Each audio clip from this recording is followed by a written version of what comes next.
Hey everybody, welcome back to HitPoint, an RPG news show, an anime news show, niche news, whatever. We're going to talk about anything that really interests Baku and I today. And hey everybody, it's good to see you. We do stream every Sunday at 7 p.m. Central, 8 p.m. Eastern Time. And man, Baku, good to see you again. How you been, buddy? Oh man, super tired. Lacking sleep. I don't know why. Yeah. Hadn't gotten good enough sleep, but we got a great show, so I'm excited for that. We've got a lot going on. I'm pretty stoked. So yeah, welcome everybody. It's good to have you here. We're going to be taking a look at some trailers here, talking about new games that were announced and updates to games that have already been released. We've got a whole lot to catch up on. Last week, Baku walked us through a plethora of crazy news, of crazy announcements. And I don't know, Baku, is this going to be kind of part 2 of all of that, would you say? Yeah, basically part 2, but also I don't know how to put it. There are less shows, but they're more impactful as far as like RPGs concerned. So, yeah, this is our week to shine. This is our week. So how have you been enjoying your week so far, Baku? Has it been pretty crazy? What have you been up to? I still haven't decided my new streaming schedule. That's what I've been working on over at twitch.tv/Bakusan JRPG. Linking it down in the description below. I really thinking Tuesday, Thursday, Saturday is my day. But we'll see. How about you, man? What have you been up to? Well, lately I've been still continuing my playthrough of Chrono Cross, but I just decided it's time for me to bite the bullet. I actually moved my computer down to the basement, and it's down there now. So I have moved it. So I'm no longer like in the same room. I've gone Linus Tech Tips, Linus Sebastian. I've gone full LTT and just put my computer in another room so I can enjoy the quiet and the coolness of my own room without because by the end of these streams, you might not realize it, but it's like 80 degrees in here. And it's mostly because my door has to stay shut for audio reasons. And that thing is like a space heater just pumping out heat. So anyways, I drilled a hole through the floor and ran some cables, and it looks really nice. And I'm going to make a video kind of showing it off a little bit, but yeah, let's do it. Yeah, it's going to be a lot of fun to kind of show that off once it's completely done. Anyways. So it's not completely done yet. Okay. I mean, I've still got some keystones and stuff that I'm waiting to arrive to make it fully, 100% fit and finish. I want it to look real pro. Right now it's connected the way it's going to be connected. I just got some polish to finish it up with. So man, I'm looking forward to that video. Yeah. When is Super Derek Tech Tip gonna come? I actually thought about making a second channel once upon a time, but I realized I barely have enough time to make this channel. So yeah. But anyways, I do have a quick update for everybody who saw our last episode and saw that we had a new merch drop here. Over at shop.superderekrpgs.com, you can find our latest HitPoint t-shirt as well as the Super Derek logo tee and 2 variants of the Hype Responsibly t-shirts. You can get them in mint and ice blue. The quick update is that we still have some. However, you might want to order yours soon if you want one, because the people behind Switch Wicked, my good friends Dana Nash, are actually going to be on a little bit of a vacation here this week. So anything ordered between Tuesday and Friday, there will be a bit of a delay until they return. So get yours today. Shop.superderekrpgs.com and enjoy. So yeah. Baku, what would you say is this week's top headline? Man, Final Fantasy VII? I don't know. This little game that no one's ever heard of? I don't know. They had a bunch of Isn't that underground kind of indie RPG made by a corporation? Wow. I don't know. Of course, Mr. Derek would know about this one. Yeah, like Final Fantasy. I can't believe they had 7 games already. Wow. I heard the 16th one that's coming. That's insane. Wow. Nuts. So anyways, big news, we'll be talking about that. Yeah. Big news in that regard. We'll get to that in a little bit. Yeah. So yes, we will. All right. Well, before we do, maybe we should take a look at some of those some comments that we got from the last video. Yes. Let's see. So we've got a comment right here from Poison. I have no basis for this, but I really think there is going to be a separate announcement for Persona Switch versions. I can feel it in my gut. We hope you're right, Poison. We hope you're right. Yeah. Now, we're going to talk a little bit about that once we give an update to Persona. So hang on to your thoughts. We'll give some updates. And we've got one more related to Persona from XX Nike 629XX saying, waiting to see PS5 collection include the first 2 Persona games. I've never played the first 2 Persona games. You have, right, Derek? I remember you streaming those. Yeah, the first 2 or maybe 3 Persona games are really they're very different. And right. I can understand why somebody might want them included, but I can also see why some people might, like in Atlas's case, maybe not see it as being a particularly great thing to throw into a collection, because tonally and thematically and from a gameplay perspective, they are vastly departed. A lot of games we kind of come to expect, with especially Persona at this point, that everything's going to be kind of iterative upon Persona 3, 4, and 5 now, and but Persona 3 itself was like a revolution in its in that regard, genre. Yeah. So it really broke the mold. The games prior were great, but they were a lot more standard turn-based RPGs.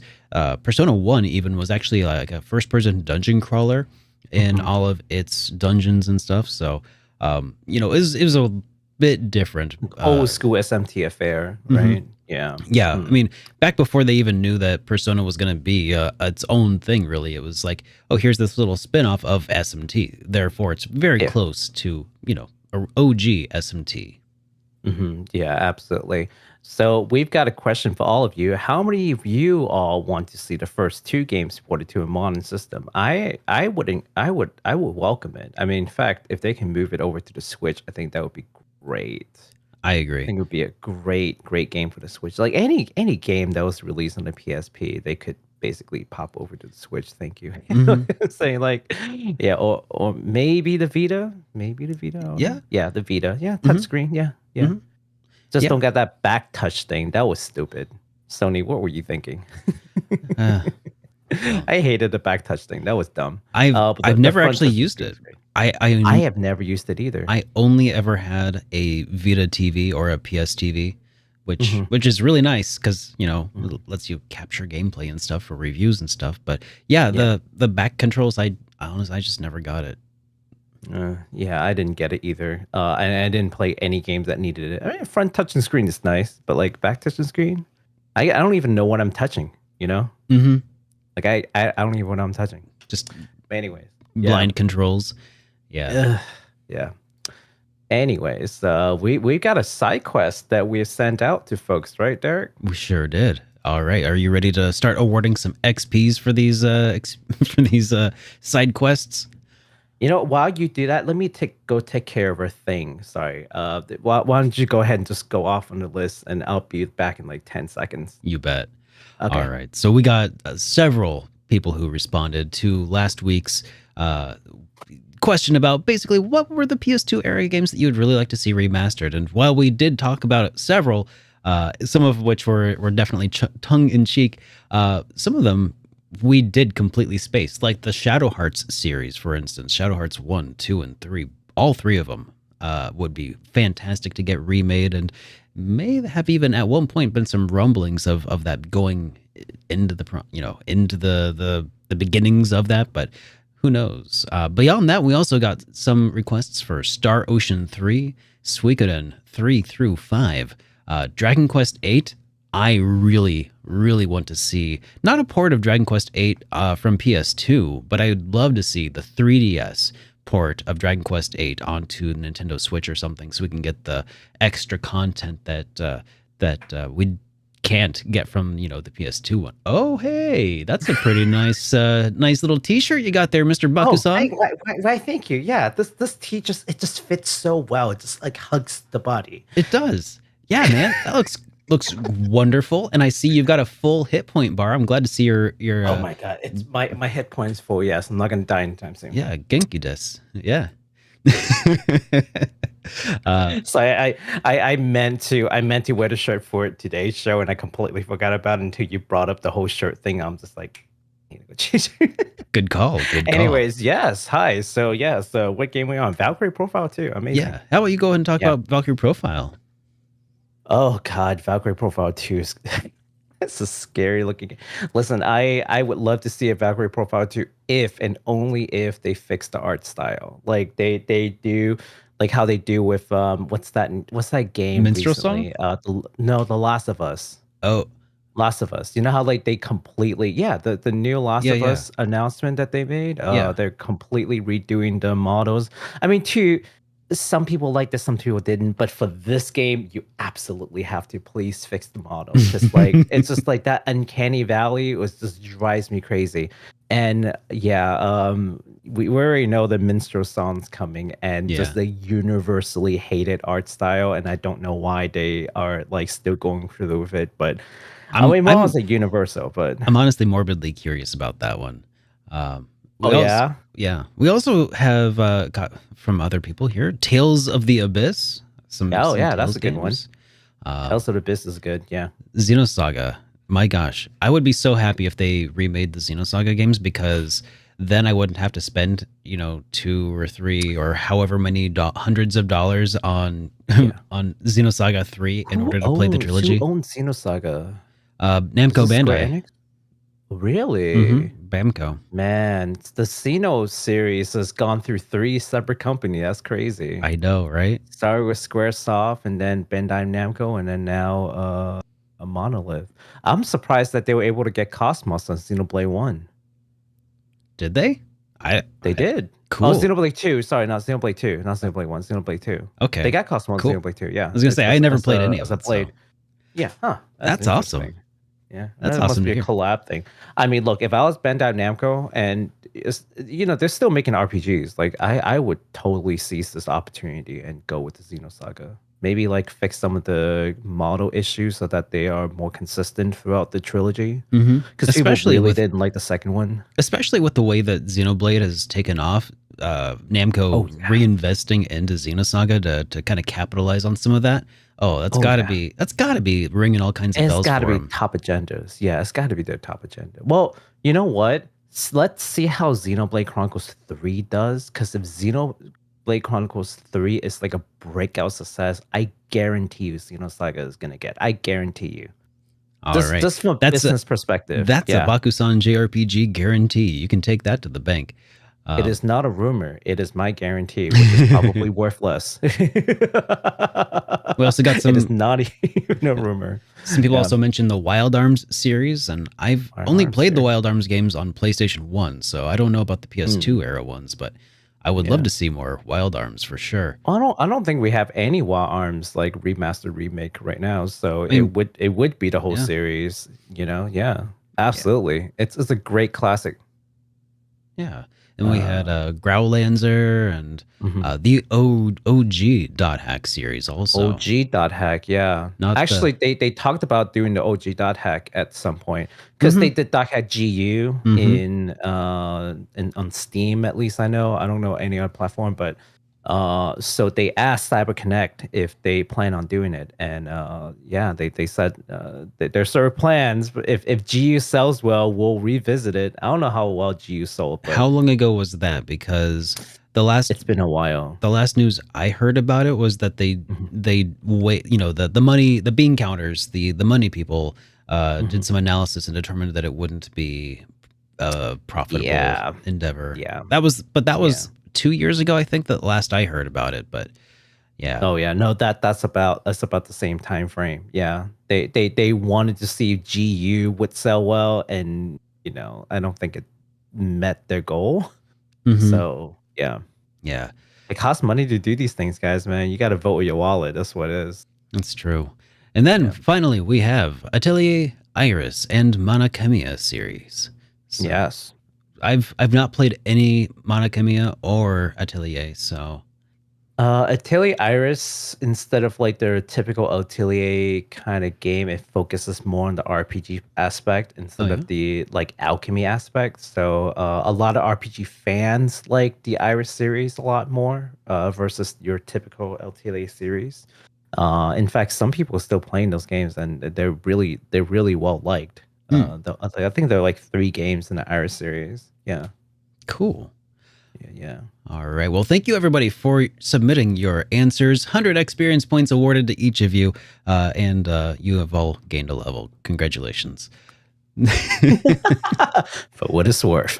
Now we can move on to our voicemail, which, by the way, we didn't actually get any new voicemails this week. Boo! I know. It's okay, though. So, what I will say is if you would like to leave us a voicemail and have it played on the air, do be sure to leave us a voicemail at 785-337-3805, and we'll play it on the air. And also, we will accept voice files sent to HitPoint at SuperDerekRPGs.com, and otherwise, we'll be taking a look at super chats at the end of each episode. So if you have a burning question that cannot wait until you would play your voicemail next week, throw that into the super chats, and we'll take a look later on. Yes. All right. You got it. All right. It's like down to a science now. All right. I know. Here, I'll even tackle this next topic because I forgot to go assign myself topics here. So I'll take this one. Let's do it.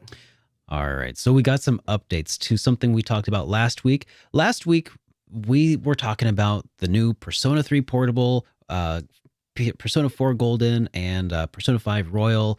And so pretty much right after we stopped recording last week, like as soon as we turned the thing off, Atlus confirmed that these newly announced games will actually be coming to additional platforms, not just the Xbox. I almost said Xbox 360, the Series X and Series S, and not just the Windows Store, but it's also going to be coming to PS4. No, PS4? Was that right? Here, let me double. I'll read from the document. There's the whole list. Yeah. I gave you the whole list. I know you did. Okay, so yes. So Persona 3 Portable and Persona 4 Golden are coming to PS4, Xbox One, Xbox Series X and S, Xbox Game Pass, and PC via Steam. So it will be coming to Steam. Digital only. There are no set dates, though, for the Xbox version, though the Xbox version did say sometime in 2023. Now, as for Persona 5 Royal, that's a little bit special. So they mentioned that it's also going to be releasing on PlayStation 5, in addition to the Xbox One, Series X and S. And it's also coming to Game Pass and PC via Steam. So there's really no word on the possibility of updating your PS4 version to the PS5 version, unfortunately. Yeah, man, that would be nice. I have the PS4 version that I bought day one that I have not touched at all. Now, if Atlus says, hey, if you already bought P4 Royal, you can just upgrade it in your PS5. Amazing. That would make my day. I would love to play it on PS5. Are they going to be able to successfully trick me into buying it a third time? I don't know, guys. I don't know. Yeah. Well, I did it for P4G, so people are saying the modding is going to happen. So I don't know what kind of modding they're thinking about, but for anything that's on PC, it's fair game for modders. So hey, if you're into modding, I think that's one big reason why you'd be super excited about the PC release for all three of these games. I can't wait to increase my social link with Thomas the Tank Engine. Someone make it so. If we have a modder in here right now who's planning to mod anything, please, Thomas the Steam Engine, the Steam Engine, right? Yes. Mod that in there for Derek, and he'll play it. Thank you. Yes. Now, by the way, there is also a rumor, or it might be a leak, or something here that says that P5R may be going to the Nintendo Switch.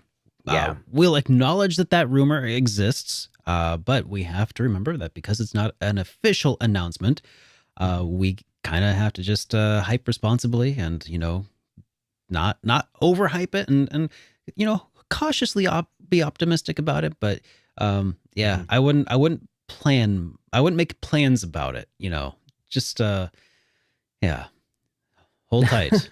Now, in Yeah. somewhat related news, it's been leaked that the Nintendo will be having a Nintendo Direct in late June, and Mhm. they might talk about some Persona games maybe coming to the Nintendo Switch in that. So this is basically double rumor territory. So don't take any of this as like fact. Of course, hype Yes. responsibly, and we'll be sure to give you your update once the official word has been dropped.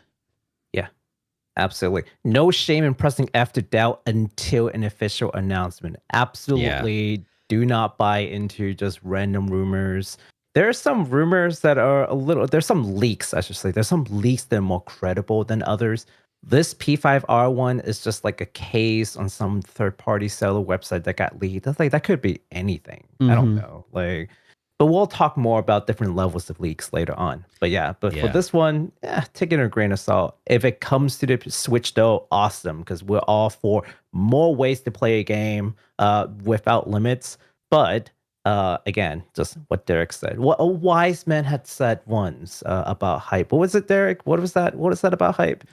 Wise man said, "Forgiveness is divine, but never pay full price for late pizza."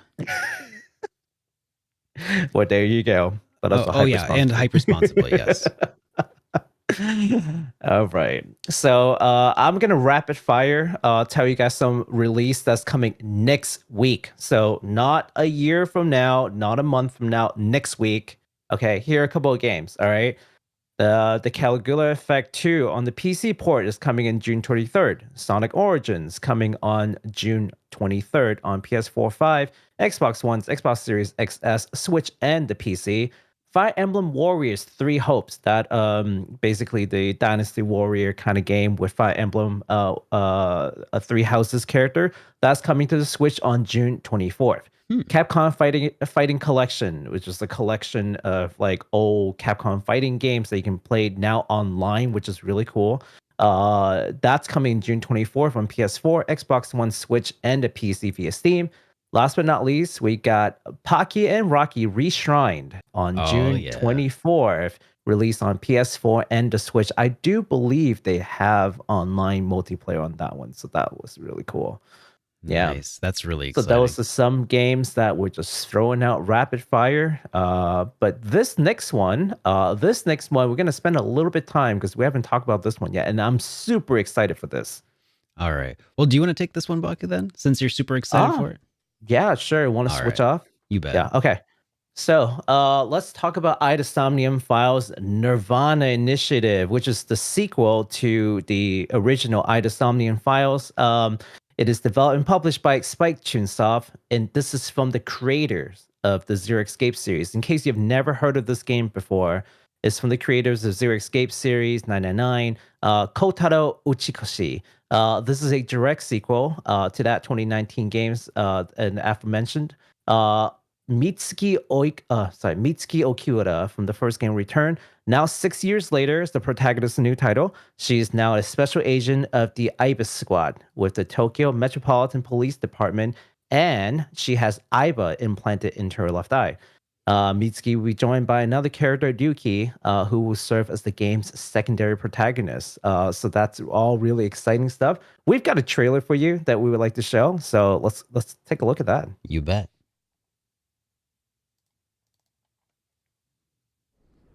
Oh, hang on. Technical difficulties. They can't see the screen. All right. That's a let me fix that real quick. Oh yeah, beautiful trailer. Yeah. Wow, the music is phenomenal. Yeah, this is what happens when I remove my computer and everything from the office. All right, let me fix this here. Also, just kidding. The trailer's not even playing right now. Yeah, I know. For anyone who's like, "What music? What are you talking about?" We'll get there. You know what we need is a technical difficulty, like sound that we can play. Like a screen that we can slap on. Wouldn't that be nice? I think that's what they need for OBS. Like if I haven't figured out how to do that yet, like be able to throw on like a max source so I can work on other sources, you know? Because right now you can only like they'll see whatever source you're working on, but like wouldn't it be nice if I can have like a technical difficulties screen that I can just turn on, and like once I turn that on, it just like mask every other scene. Yeah. Come on, OBS, get to it. Well, this is a little awkward, isn't it? Because yeah, that's not working right. It should be working, but it's not. It should be working, but it's not. Yep. All right. Well, tell you what, I do have a standby screen I can try and mess with. So here, let's switch. Oh, okay. Yep. First time. Standby screen. Yep. Please stand by. Jeez. This is the first time we ran into this. That's weird. All right. Just well, a second, let me here while you fix that. Let me read some chat from the chat and see if we have anything cool going on. Yeah, go for it. All right. Let's see. Blah blah blah blah blah. Tales to Azure. Yes, I also need to order Tales to Azure. Man, I ordered Tales from Zero, but not Tales to Azure. I need that. Let's see. Blah blah blah. Tactical Reborn. We're gonna talk about it. We're gonna talk about it, Michael. We're gonna talk about Tactics Ogre Reborn. So stick around. Don't go anywhere. Let's see. Will there be pronunciations error in this video? Absolutely. 1000%. In fact, I'm pretty sure we've already mispronounced something already. Cool. I think we've got everything sorted out. Oh, yeah? Thank you for the stalling. And let's try this again. Hey. Oh, hey. All right. Can you press play? God, you're a genius. Did you know that? Man.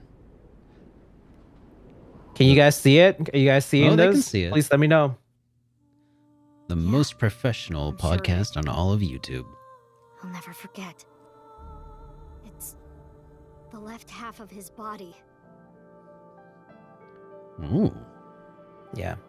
This is definitely a sci-fi murder mystery sort of thing. Teleported here from a parallel world. The base sequence was an exact match with the left half that was found. There are no signs of him ever having been frozen. And yet his time of death is 12 o'clock today. The estimated time of death is approximately 9 hours ago. I had a dream. The time limit within Somnium is 6 minutes. It wasn't a good dream. So is this featuring a lot of the same characters as the original or different? Yes. So some of the original characters, but now it's like 6 years later, so they have grown up. The main character is like one of the non-playable characters from the first game, but now she's grown up and she's joined the police force. Cool. You see the previous protagonist, and you'll see like some characters from the previous game, so it's actually pretty cool. Yeah. I don't want to talk about him. This place is... So in this game, like there's this machine that lets you dive into people's memories and like try to investigate. So that's basically one of the mechanics that you will be using. So that's why all these like crazy worlds of like, this girl with the blue hair, she's Mitsuki. Yeah. So she's the new protagonist. Like, I've got to tell you, like, I can't delve into much more in this game, but the first game was just incredible, and it kept me guessing all the way to the end. It was amazing, and so this second game is like just highly anticipated from fans of the genre, people who like again, just like Zero Escape. If you're a fan of like Danganronpa, like you're gonna love this one. Awesome. So this game has a June 24th release on PS4, PS5, Xbox One, Xbox Series XS, Switch, and PC. So basically any modern platform you can get this game, no excuse, right? The collector edition will come with an art book, a soundtrack, and also a special Aigis Pop Up Parade figure that's produced by Good Smile Company, and that's some quality stuff. Nice. That's not like a first party thing. They actually teamed up with Good Smile Company to make this special pop-up figure. I really hope that they will make other ones, because we'll talk about Pop-Up Parade and why you should care about this in later on when we talk about merch. But this is also that one thing that Amazon messed up. Amazon US. Remember, like 3 weeks ago, we talked about that. Yeah, this is the game. You see, like it's like a month before release. Before release, they decided to just drop it. Thankfully, I think GameStop is honoring my later purchase, at least at this point. Awesome. We'll see. Fingers crossed that we get it. Fingers crossed. We'll be sure to give you an update, guys, once that's finally received and in hand. Yes, you'll see it. I'll show it off. All right. Next, we got an announcement here. Dragon's Dogma II. So during the Dragon's Dogma 10th anniversary, Hideaki Itsuno, I hope I said that right, unzipped his hoodie and revealed the Dragon's Dogma 2 t-shirt, stating that the game is now in development. He was just like... like Superman coming out of a phone booth, absolutely. Dragon Dogma 2. Absolutely nothing is known about the game other than maybe the logo and Hideaki's involvement. But it's that's basically it. Still very exciting news for fans of the series to see that. Yeah. I mean, that first one came out 10 years ago. 10 years ago, yeah. And just like, that was it. Well, I mean, they have all these things, right? They had like an anime series made, but like no new game. And people are just like, come on, give us a new one. So finally, Capcom's like, all right, I think 10 years long enough. Time to rip off the sweaters and show you that new logo. I'm not now. We're not sure if that logo is going to be like the logo, right? I mean, things can still change. It's so early on, but they're like, I don't know. They just like, we're developing it. Okay, thank you. Goodbye. Hey, you know what? The fact that it's been greenlit though it's news for celebration, right? So absolutely, and that is awesome. The reason why we have to talk about it today. You bet. All right, so let's talk a little bit about a small little indie game. See, I wasn't even going to include indie games this week because we have so many big hitters, or at least like big companies coming out. But this one, I think you'll find this one interesting, at least, Derek. I really do. Let's see how you feel when you see it. Okay, sure. So this game is called DemonSchool from publisher Eastbird Games and developer Necrosoft Games. This is a new indie tactical horror RPG that shows inspiration from classic Italian horror films and horror manga. That's a weird mix. Oh. And it already got me intrigued. Yeah, they were citing like 70s and 80s Italian horror film. But let's continue. Yeah, you will follow Faye, the lost living heir, to a long forgotten family of demon hunters as she conducts supernatural investigations with her group of friends. The game features a school schedule and 15 characters that can form relationships over the course of the game. Sounds a lot like Persona. It does. Yeah. Various choices made through the game will affect how the story will play out and ultimately end. Take a look at that trailer and see if you like it.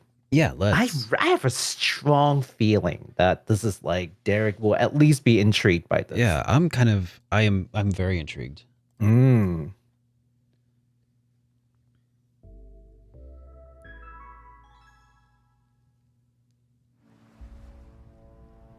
Oh, look at that.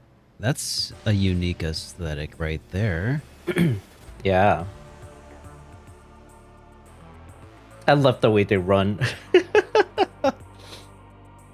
That's cool. So it's got that eyeliners, isometric in some areas, but then there's so combat is isometric. Combat is isometric tactics battle. That is cool. Look at that manga. Yeah, that's the manga inspiration from like the cut-ins. Yeah. So what does this look like outside of combat? That's kind of what I'm curious about, because it showed them running down a hall. Is that like what the actual game looks like, or is it? Yeah. Okay. I think so. This is. that. Yeah. Yeah. Nighttime. I'm okay with that. I'm actually. Oh yeah. So it's got a schedule. Yeah. The seal is breaking down. It's got interesting monster design, just like Persona. Oh my god, look at that. Dude, this is like if Persona 2 and Persona 3 had a baby. Exactly. So when I saw that, I was just like, that looks kind of Persona 1 and 2-ish. Yeah. To me. It's definitely giving those vibes for sure. I love like the monster design. Looks really good. I love that like gore splatter, you know? Yeah. This looks beautiful. Yes. That's why I had to show it. I really debated. I'm like, do I want to? Do I want to? We have a really packed schedule today. But that game looks gorgeous. And I was like, all right, you've convinced me. I got to show this off. Plus, the music also sounds a bit retro wave, you know, a little kind of bit. synth wave. Yeah. Gotta love that. Alrighty. So this game will be coming out. 3, just good things are worth the wait, right? Yeah. But it's going to be released on PS4, 5, Xbox One, Xbox Series XS, Switch, and the PC. So all modern consoles. So you don't have to be like, I don't have a gaming PC. It's on basically everything except for mobile phone. But we got some stuff for mobile phone later on, so hang tight. All right. Yeah. So that looks really good. All right. So next up, we've got Labyrinth of Galleria. And this is a announced game from NIS America that the sequel to Labyrinth of Refrain is called Labyrinth of Galleria. It is, the Moon Society. We'll see an internet. Yeah, the Moon Society. Well, okay. That's the subtitle. It is Labyrinth of Galleria, the Moon Society. And then you wrote, we'll see an international release. I'm like, the Moon Society will see an international release. Well, what about the rest of us who aren't in the Moon Society? I got you. We're in the Earth Society. Okay. All right. So like the previous game, this dungeon crawling game will have players build puppets, level them up, and send them diving down into the labyrinth. So we have got a trailer that we can take a look at for this one as well. Yes. This trailer shows a lot of stuff, but man, I wish it showed more gameplay. Yeah, but unfortunately, this is what we got so far.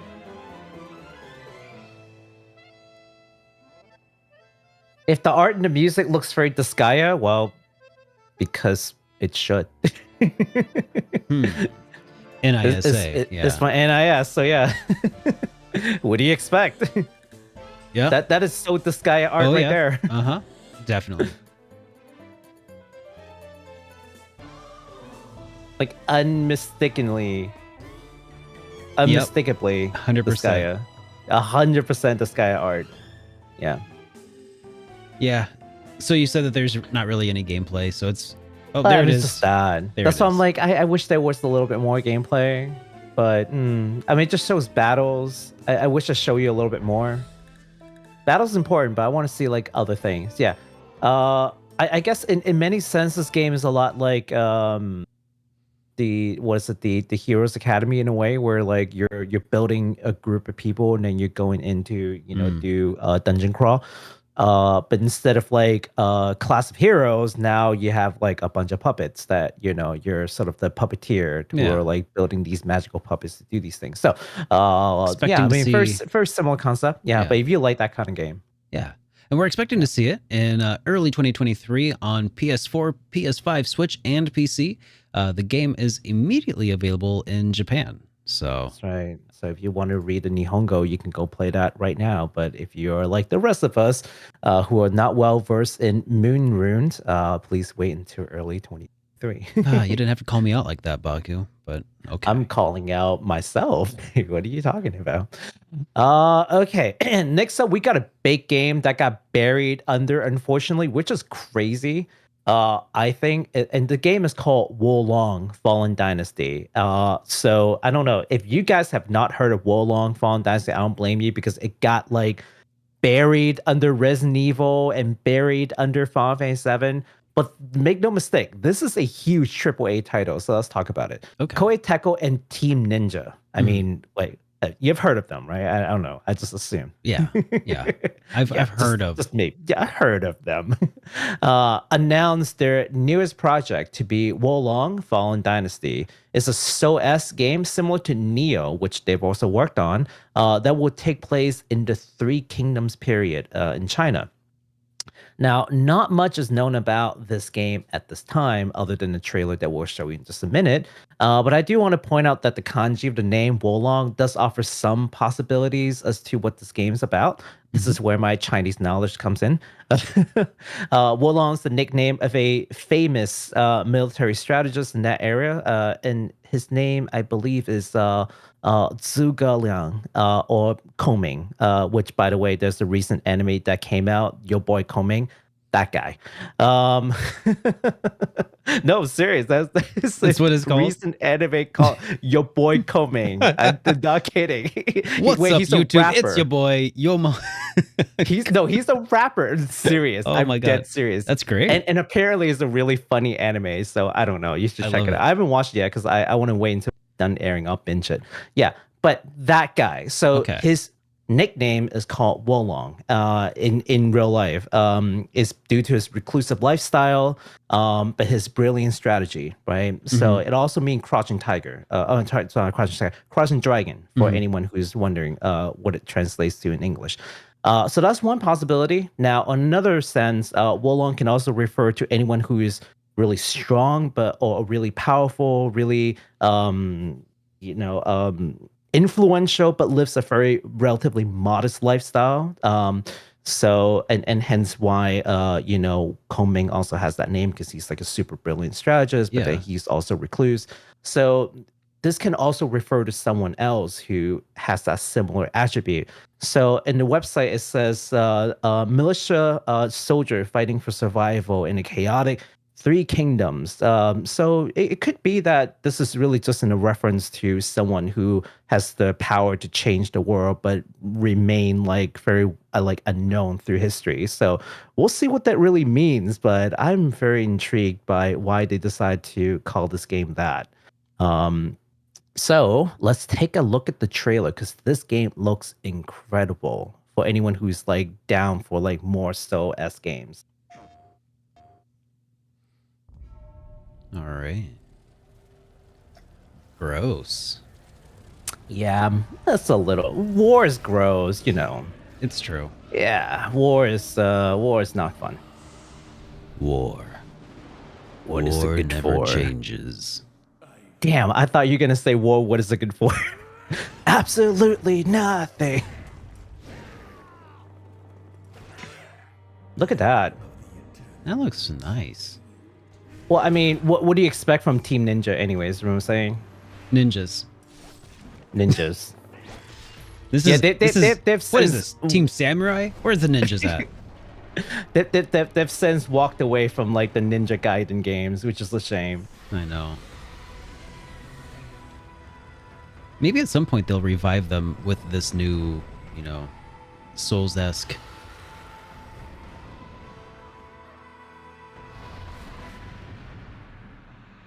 Ooh. That Yes. looks like pretty cool cinematic. I want to see some. That's definitely Lube right there. I mean, not Lube. What's his name? Not Lube. Dang it, I forgot his name. Never mind. I can't remember his name. He's Salt Bae? the strongest warrior in the Three Kingdom era. I can't remember his name. That's okay. Yeah, but that's okay. Yeah, but anyone who's ever played a Dynasty Warrior probably recognize the horse and the pike and the helm that he's famous for. Okay. Someone also mentioned Crouching Tiger, Hidden Dragon. Yeah, it's that same word. You think you're kidding? No, it's that exact same kanji for crouching. It's that very kanji. So yes, you're absolutely right on that regard. But instead of Sweet. Crouching Tiger, is Crouching Dragon. Yeah. So it's the same meaning though. Okay, so that game is coming out early 2023 on PS4, 5, Xbox One, Xbox Series XS, and PC, just not the Switch. Not quite powerful enough to handle the Crouching Tiger, if you know. Yeah. Yeah. But that game looks fabulous, and it's just insane that there isn't enough buzz about the game, because now that's a lesson to all these like marketeers, right? Like, don't do a release right around something that might be bigger than your game. I don't care. I know, hey, Yep. but you're talking about Final Fantasy VII, right? Mhm. Just like maybe do this the week after. I mean, it's not even like they didn't know that Final Fantasy VII was having a big event. Exactly. They just Leroy Just a- Jenkins that thing, huh? Just like, all right, we're doing it. Well, they announced it before, but like I don't know, it just like kind of fallen by the wayside. It's very unfortunate. Yeah, Yeah. that's too bad. All right. Well, Anyways, but look forward to it. all right. Okay. So I would normally take this next one, except I already talked about it. So I try highlighting it. I was like highlighting it. I'm like, see me, that's fine. But let's talk a little bit about the Capcom Showcase. So recall from last week, I said that, hey, there's a whole bunch of showcase coming in. There's the Final Fantasy thing. There's the Guerrilla Collective, which ends up not having a whole lot of news for us in terms of RPGs. But do check out the Guerrilla Collective Showcase 3.5, though. There are a lot of great games in there. Just nothing that really felt like would fit into our show. A lot of great indie games. But the Capcom Showcase did show a couple of things. It showed us experimental. I don't remember what that game is. It's a live service name I didn't care about clearly. It did show us more on Monster Hunter. What is it? Monster Hunter Rise Daybreak, which is the huge expansion that's coming, and we'll talk about that right before the release with more details. The thing that we do want to touch upon this week's show is a couple of things. First, let's talk about Resident Evil 2 Remake, 3 Remake, and the 7 port. So Capcom bringing these 3 titles to what they call the next-gen consoles, which is PS5, Xbox Series X and S, with ray tracing, higher frame rate, and 3D audio. Now, in addition to these updates rolling to the new generation console, PC versions, because clearly PCs can handle those, will get free upgrades with these next-gen features. That's very incredible. That's awesome. Exactly. Except there's just a small, tiny problem with that. Although the free upgrades for PC was welcomed by some, it also raised the system requirements for games such that it is no longer playable for some players. It also broke many mods, which didn't sit well with the player base. Just, I love your reaction. You're like, wow, that's great. I'm like, but hold on. Not so fast. Not so fast there, sir. Now, so there was initially no way to roll back the upgrades or disable the upgrades. But following immediate backlash, Capcom responded by adding the option to revert to the previous version for the 3 games. So if you sitting watching the show has these games upgraded, found out you couldn't play, got really angry, just know that there is a way to revert back to the previous version. I think it's like DX11 instead of DX12. That's part of it. It forced you to use DX12s to use like ray tracing and stuff. Yeah, it will revert back to DX11. So congratulations, don't worry, all your mods are still going to be fine. Just revert back to and they have instructions to revert. So just do that. That's cool. So next up, we got an upgrade or update, to Resident Evil Village. For those who don't know what that is, Resident Evil Village is the 8th game to the Resident Evil main series. This new thing is called Resident Evil Village Gold Edition. So the Gold Edition will come with 3 added features, and 2 of those I'm extremely excited about. The first one is the third-person mode that lets player play from a over-the-shoulder viewpoint, kind of like Resident Evil 2 and 3 remake rather. So I'm super excited because I can't do first person. I cannot do first person.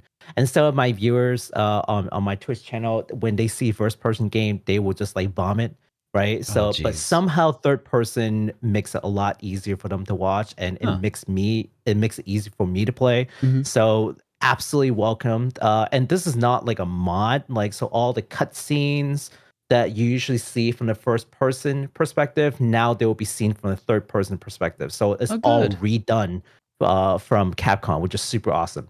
Yeah. The second feature, which I'm a little less excited about, is the Mercenaries additional orders, which will add Chris Redfield, Carl Heisenberg, and Lady Dimitrix. Okay, you know, I Perfect. can never Nailed pronounce it. her name. Whatever. Yes. Okay. As playable characters, and they'll also be adding new stages. But hey, if you're big on like I think the Mercenaries thing is kind of like maybe like a Left 4 Dead kind of situation where like you want to outlast like zombie hordes. I don't know what it is. I'm just like OG games. Mhm. Less excited about, but hey, absolutely cool if you guys are into that one. Last but not least, and this is the second one that I'm super excited about, is called Shadows of Rose, which is a brand new story that takes place 16 years later after the events of Resident Evil Village. Player will continue the story as Ethan's daughter Rosemary, who is in search of a way to break free of her curse. So now no spoilers. So yeah, that's all I'm gonna say because that's Okay. all there is from the website. So I don't want to get into it to Sure. spoil anybody. Now, what if I have the game already? Like, can I just get these? Absolutely. People who already have the base game can purchase what is called the Winter's expansion just to get these features. So you do not have to buy a brand new game to get these. You can just buy the expansion. All right. Shall we take a look at the trailer? Yeah, sure. How much is that expansion? Do you know? I saw it, but I didn't type it down. Oh, that's all right. I try not to include price because those fluctuates. That's a very good point. Yeah. Yeah. I was just wondering if it sounded like a reasonable number.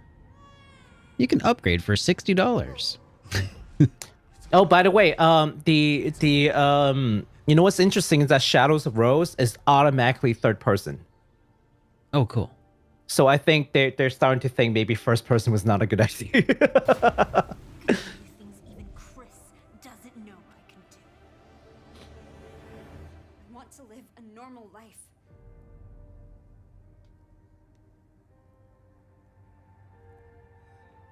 It looks really good. Yeah. Like Nice. everyone gives Square Enix like props for making super good looking graphics and what have you, right? Yeah, they're not the Capcom only is game like- in town. Oh no, Capcom is definitely closing in fast, man. If not already there.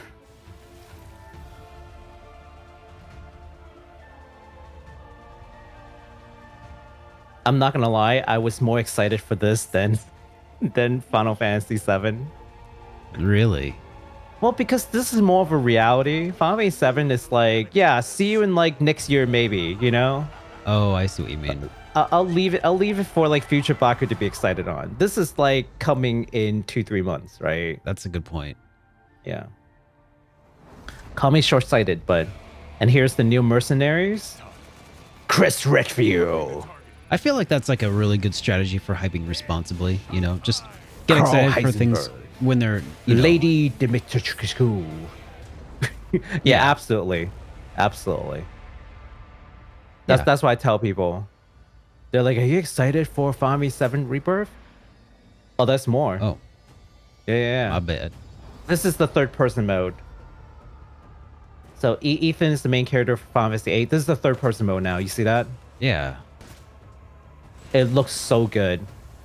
So all the cutscenes are now done in third person mode. Yeah. So yeah, there you Sweet. go. That's the gold edition. Bada bang. Bam bam bam bada bum bam bam. And that's going to Okay. be here on the 28th. That's awesome. October. 28th of October, yes. Yes. Just All throughout right. the 28th. Oh, yeah, that's fine. That's what, yeah. Yeah, of June? No.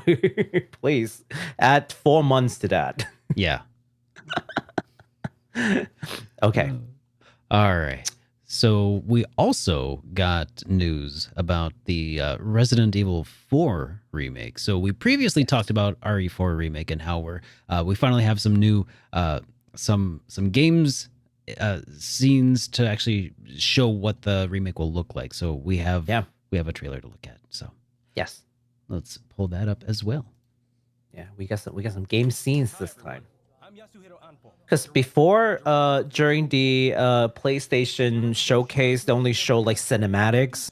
But now we're gonna see some in-game scenes that really shows you what it looks like. Yeah. So I'll let you like control the playhead here. I don't know how long the.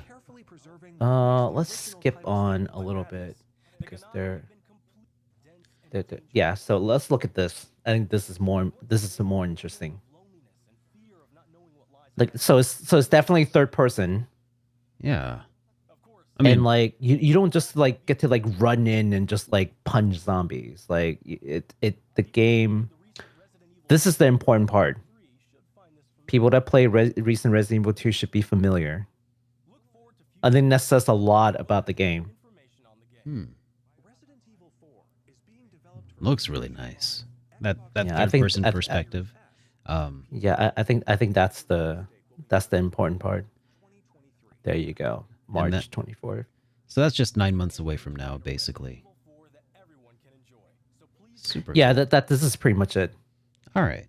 Yeah. It's nice that we finally got some actual like gameplay to actually make comparisons to and just see how much of an impact. Because I mean, before, I think the last time I actually saw that game in action was on a Nintendo Wii and like 480p. That looked great. That looked really nice.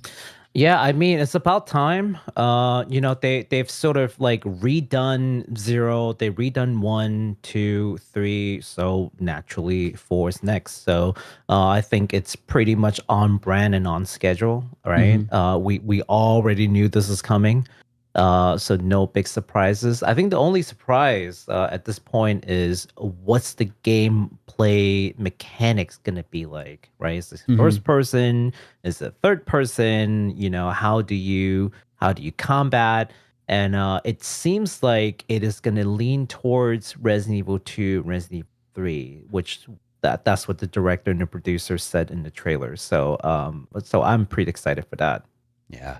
I'm pretty excited about this. I'm more excited about this next piece of news really than I think I should be. I should reel it in and Oh, it's hard to contain your excitement about this, right? But go for it, man.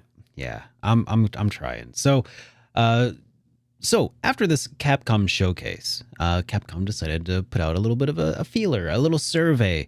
That does require you to sign up for a Capcom account in order to voice your opinions, but I made sure to tweet out about it as soon as I saw it. It's a very straightforward survey. It asks, handful of questions asking about, what are some things that you're interested in? And they gave you a predetermined list of Capcom intellectual properties, among which were Resident Evil, Monster Hunter, Street Fighter, Mega Man, Devil May Cry, but also included some other interesting titles, including Onimusha, Dino Crisis, and freaking Breath of freaking Fire was on the list. Breath of Fire was on the list. Breath of Fire was on the list. We joke about it so much. I know. All the time. I know. Joke about it so much, right? Dude. And yeah. I freaking love Breath of Fire, especially, the first 4 of them. Okay, so. What's wrong with 5? What's wrong with 5? 5's fine. I mean, 5 is fine. It's just not a Breath of Fire game, in my opinion. So what about 6? I don't know what you're talking about. So we don't talk about that. So anyways, I made sure to tweet that out as soon as I saw it. So, if you have an opinion on the matter of what kinds of games you would like to see showcased, and if that opinion happens to include things like Onimusha or Dino Crisis or Breath of freaking Fire, then maybe you should go check it out. There will be a link in the video's description. So you could probably fill it out in the background while we're continuing this podcast, because it does. The only thing is 10 questions, and to sign up for an account, that is going to turn a lot of people off. But it does only ask for your email and date of birth and name, and I think that's it. Yeah, super fast. Yeah, so I did it on stream. It was so fast. I know it is. It was a refreshingly short survey after like the Persona ones. No, the Atlas survey where it was like 17 pages of like 70 pages. I know. It was like they're like, all right, if you want to. Capcom just wants to know what kind of you're interested in, and I appreciate that. Yeah. So yeah. So how 1 to likely? 10, how do you like the survey? From 1 to 10, how likely are you to recommend the survey? From 1 to 10, how well do you think the last question was worded? Yeah. Yes. All right. So yes. How likely do you think it is that Breath of Fire will actually get some sort of revival here? OMG. I think very highly. Really? I've always said that I think Breath of Fire is coming. I've said it so many times that from my perspective, when I look at the game industry, I think Breath of Fire is coming. There's this like renaissance of like JRPG, if you will, like this like rebirth of JRPG. Are you saying that some RPGs are being reborn in this era? I think so. I mean, when they're remaking these games, isn't that essentially a game being reborn? Wink. Yeah. You know, and but like jokes aside, like Breath of Fire, you know, it's got you know, it's got the nostalgia, right? So the timing is right there. Like all these games that are being remade and remastered from like the PS1, PS2 era. Well, guess where Breath of Fire sits in? Right around that era. So the timing is perfect. That the trend is there. They have the money. The interest. They are doing well enough that they could experiment a little bit at this point. Yeah. So I don't see why not. And in fact, this is something that I said. Monster Hunter obviously sold really well, but what you may not know is that the Monster Hunter story, which is like the straight up turn-based RPG spin-off, also sold really well, which should tell Capcom, hey, turn-based. Actually, not dead. Who knew? I don't know. Who knew exciting. that turn-based? Who knew? I gotta be honest. I was not very optimistic until you said that because I just assumed that I was, you know, just shouting into the wind, basically. You know, Breath of Fire, bring me. You know, it just feels like it's been so long. The last Breath of Fire game that they tried to make was Breath of Fire 6, which was a mobile game. I don't think we even got it here in the US, did we? Nope. I didn't think so. It's Japan only. And it looked like hot garbo. It was, because I don't think it was even developed by Capcom. I think they outsourced it. Yeah, they just threw the title at some developer, and they're like, hey, make us a mobile game. And that was kind of a low point in Capcom, I think, for a long time. And they seem to be making a comeback, and hopefully a complete return to form would include a revitalization. That's another word, huh? Another revitalization of the franchise. I would be so excited to see that. So yeah, I'm super stoked. You know what's shouting into the wind? Suikoden. Ooh, yeah. Oof, I'm sorry. Did I hurt Suikoden fans' feelings? I don't think so, because I'm pretty sure Suikoden fans are psyched for Eiyuden Chronicle 100 Heroes, and that is true. That is true. We've moved on. That is true. Yeah, forget Konami. No, I am super stoked for Eiyuden. Oh man, that game looks amazing. Yeah. Suikoden fans haven't walked away from Konami. Konami walked away from Suikoden fans. And Suikoden fans are just moving back to God. What's the name of the creator again? I can't always remember his name, but I cannot remember off the top of my head. But we know who you're talking about. Yeah. The creator. Yeah. So it's kind of like just we kind of have to depend on the OG to like sort of make those games happen. And you know, some of them do a good job, some of them not so much. Like I don't know, Mega Man. A certain Kickstarter project that didn't end too well. So, you know, take a grain of salt, right? But I think if nothing else, Rising has shown us that the games that he's making is going to be great. So I'm looking forward to it. Yeah. tell us, all of you guys who are here right now, leave us in the comment. Tell us how likely you think Breath of Fire would be revived, and if you think it would be revived, what would you like to see in the new Breath of Fire game? Oh man, I have a list. I've got a list. Oh, tell me your list. You know what? That sounds like a video idea, actually. Make a video. Done. Okay, yeah. You guys have to wait for it. Okay, Yep. Let's jump to the next thing. All right. So, you guys came for this, right?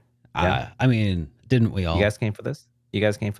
Final Fantasy VII 25th anniversary. So you haven't watched it at all, right, Derek? I have not. I've. Oh, okay. I'm completely blind. Well, you guys will be able to see his live reaction. So let me tell you this right off the bat before we continue. There is one game in there in the show that I did not include because it's basically kind of like gotcha heart garbage. Final Fantasy VII milking. Mm-hmm. Absolutely refused to do it. But this mobile game that you're about to cover is probably not going to be gotcha. So, let's see. Yeah, I mean, and Baku here made a note. We rarely talk about mobile games on the show. Rarely.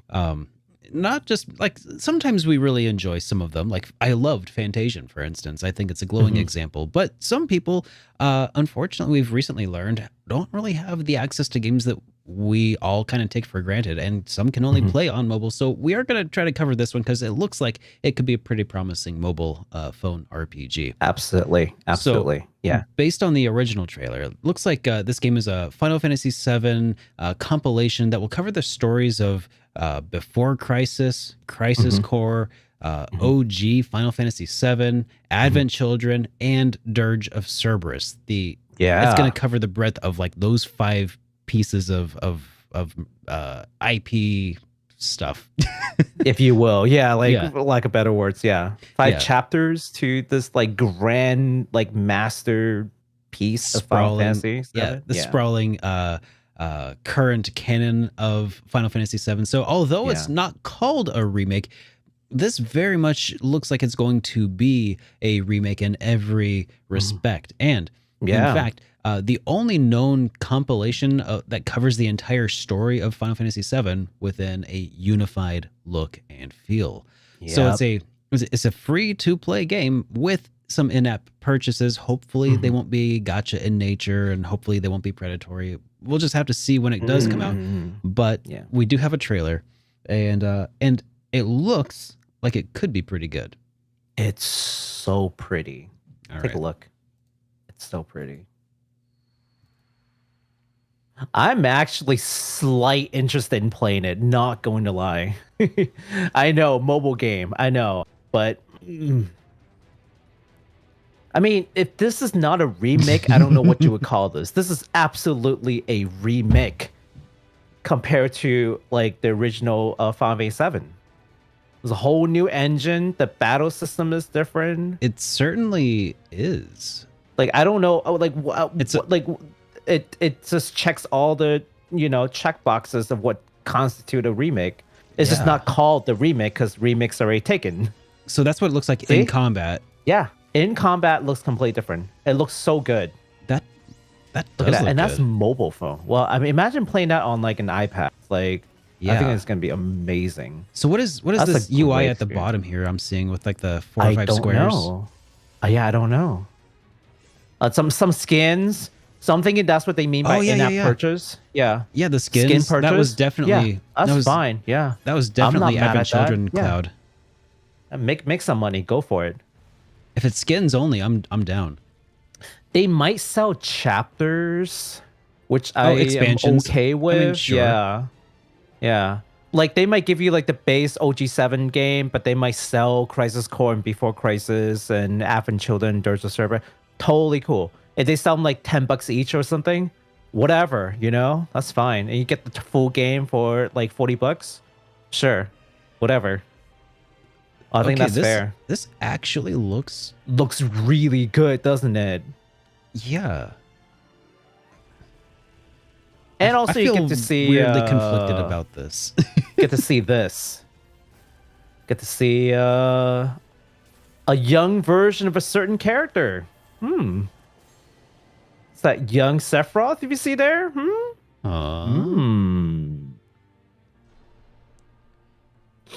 closed beta test in 2022. Yeah, if that does not look amazing, Yeah, so I mean, this is a remake in every sense of the word. And it covers the entire scope of all of those things. Yeah. So just more context. Before Crisis is a game that never even came.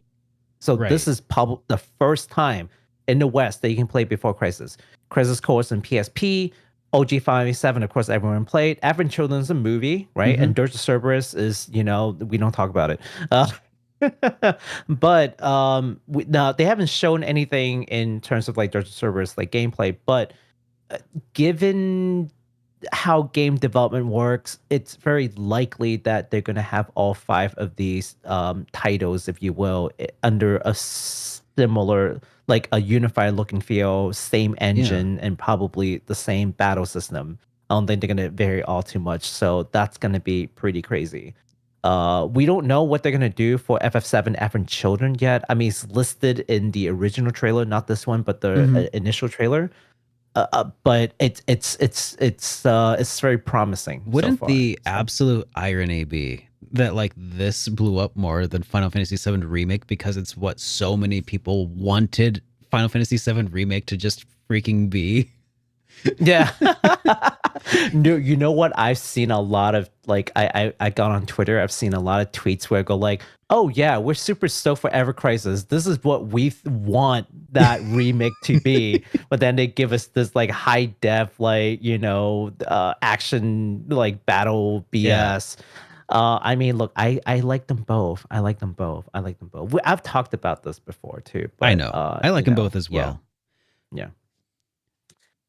That's interesting. Okay. Yeah, no, I like it. I like it. It looks good. Okay.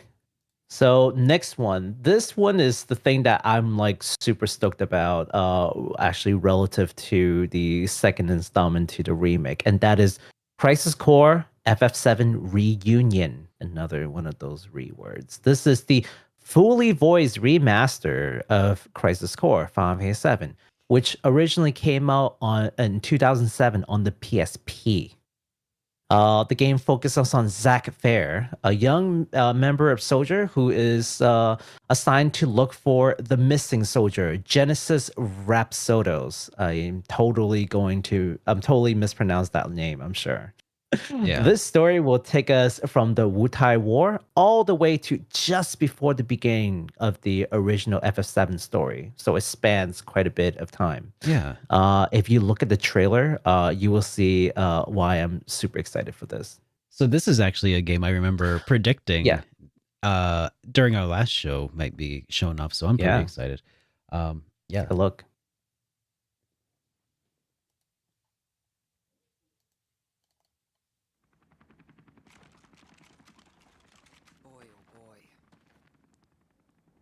The price of freedom is steep. Yada yada. Mm-hmm. That is definitely a yada yada moment just now. I know. I can cut loose, right? You sure you haven't seen this? I sure haven't. It looks kind of familiar. Yeah. Kind of like the. Yeah, I mean the battle system looks still pretty similar to obviously the UI is completely changed, but the main elements are still there. I compared this to the PSP gameplay. Yeah. About wear, tear, and rust, and that's a real. That looks really cool. It looks like that looks exactly like what I've been waiting for, actually. Because I've always wanted to play Crisis Core, but I actually never did. Part of it was that, for whatever reason, I thought that I would really want a right analog stick for like camera controls. And well, now I'll probably have access. Settle down, Zack the puppy. What do you know? Shit, lapdogs!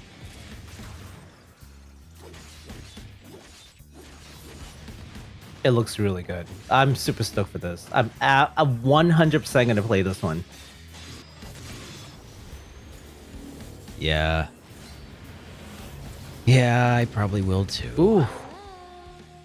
Hello, Aerith. Not quite God, you're perfection. It's a church. By the way, what is your dream? To become first? Is it? No, to become a hero. Ah, good. Unattainable dreams are the best kind. Embrace your dreams. And whatever happens, protect your honor. As soldier! Come and get it! Awesome. Crisis Core 5v7 Reunion. Coming Available this winter. Oh my. Yes. So, as you can see, it's coming this winter, releasing on PS4, PS5, Xbox One, Xbox Series X and S, Switch, and PC. So, Switch every 2. way, the Switch 2, yeah, it's Wow. low enough I didn't- graphics demand that you can play on the Switch. I which is didn't know nice. that the Switch could play games. That's cool. Mr. Inval, you hear that? Okay, so I'll tell you why I'm excited about this. First of all, it's this winter, not next winter, Yeah. which it's too far away from me. This winter is within reason for me to be hyped about. But I think the other main reason is because this is the first time that it's coming to console. Like, we don't need a PSP to experience the prequel. And Zack is an extremely likable character. So, like, the story some people don't like it. I personally really love the Crisis Core story. It adds a lot of character, adds a lot of detail. It makes me appreciate the world of Final Fantasy VII more. Mhm. Opinion may vary, but now there's a way for everyone to enjoy that and hunt down a PSP and hunt down a copy of the game and play it legally. And all the fully voiced lines and renewed graphics, I think those are just icing on the cake. for sure. The main point is that this experience is now available for all modern game systems. So I'm more excited for that than anything else. Yeah. And then on the heels of that, we also got another announcement here for Final Fantasy VII Remake Intergrade coming to Steam. Yes. So what is Intergrade? It's basically Final Fantasy VII Remake plus the Final Fantasy VII R episode intermission, a brand new story arc. Naming schemes. I know. A brand new story arc featuring Yuffie, or is it Yuffie? Yuffie. I think it's Yuffie, right? Yuffie, Has the main character infiltrating Midgar to steal a certain materia from Shinra. Shinra, yeah. Yeah. Misspell, sorry. No worries. And then Yes. we got a little Steam teaser trailer for that as well here. I do Quick believe. trailer. So let's Quick check trailer. that out. Cloud, let us defy destiny together. Gonna drop plate number 7. Oh, now available on Steam and Steam Deck, it says. I like that. I need to play this. Have you not?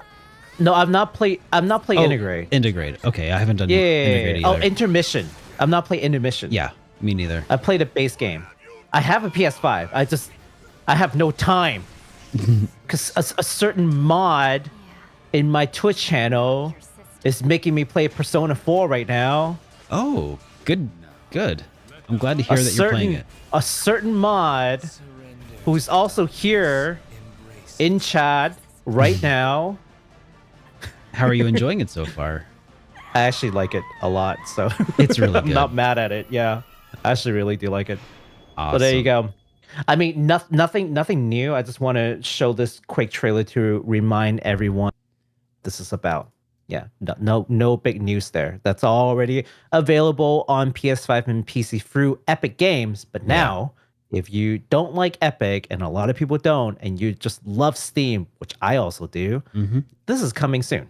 The exciting thing And about actually, no, sorry, it's not coming soon. It's already available. Yeah. Sorry. The Yes, especially exciting thing about whenever games are coming to Steam now is that because they're coming to Steam, I'm like, hey, people with a Steam Deck can play that. It's interesting to me now that whenever I see games coming to Steam, and I don't know if this has been a mental shift for you as well. I'm like, I've always been like, oh, it's coming to PC, cool, whatever. But now that they've got the Steam Deck, it's like, oh, it's coming to this other console. It feels hits a little different, which is kind of like I don't know how they did it, but Steam managed to solidify themselves in my head now as a console in some way. And it's just the weirdest feeling. Like, I'm like, that's not right, but it is. Well, I mean, they tried it with the what is that thing called? Like, I have one staring at. Oh, the Steam Deck. No, not Steam Deck. Is it the Steam? What do they call that? The remote player, right? Yeah, that thing that connects to your PC, and you can. So I Steam actually Link. have one of those. Is the Steam Link? Well, Yeah. I have one of those hooked up to upstairs, so I can and so it's hardwired, so I can just play my PC game, upstairs, and that's really cool. But it's obviously they were trying to do something. They had their own controller, which I also bought because they had this one sale where they were selling control for like $5. You just have to pay for shipping. So I'm just like, oh, okay, yeah, sure. So I bought a controller for $5. Yep, I got it too. Right. Remember that deal? Oh yeah, Yeah. So I bought all that. I'll take that all day. It's a terrible controller, Steam machine, but it's still good. Steam box. Oh, Steam box. Yeah, so but I think that was like their first step in testing like their water for like consoles and what have you. So I think it's the right move, honestly. Yeah. All right. So this next one, the last piece of news. I mean, this is the piece of news that I think like 80% of people were super excited about. 80% of people cried when they saw it. I was the 20% that cried during reunion and didn't care about this one. Okay, I didn't cry, but okay, so let's talk about it. So after Final Fantasy Remake, it's not going to be called Remake Part 2. It's going to be called Final Fantasy VII Rebirth, which is why we kept making fun of like this whole like thing, like reunion, rebirth, and later on we'll talk about reborn. I hate their naming schemes. I really, really hate their naming schemes. It has also been confirmed that this is going to be a 3-part trilogy, which I've always advocated that it was going to be a 3-part trilogy. We don't know what the third game is going to be called, but we'll talk a little bit about that later too. So development is going well, according to the creative director Tetsuya Nomura, who mentioned that some development has already begun for the third part of the trilogy. So not only are they moving along swimmingly for the second game, they're already starting the third game. We'll see, Mr. Nomura. Let's take a look at that trailer so you can see what's to expect. This is my first time seeing this trailer, so hopefully it'll blow me away. You play Final Fantasy VII, right? You already know the story to it. Yeah. Okay. So we can talk about it. What we've done, that's set in stone. The past is forever. But the future, even if it has been written, can be changed. So focus on the future, not the past. What will become of the planet? Finish what he started. He wants to reclaim his birthright. Yes. And rule over the planet with Jenova at his side. They're gonna talk about Niflheim probably. I saw you lying there. Oh god, that compression looks awful on this video. It's not just our stream, everybody. That's what the video actually looks like. Some kind of imposter? Ugh.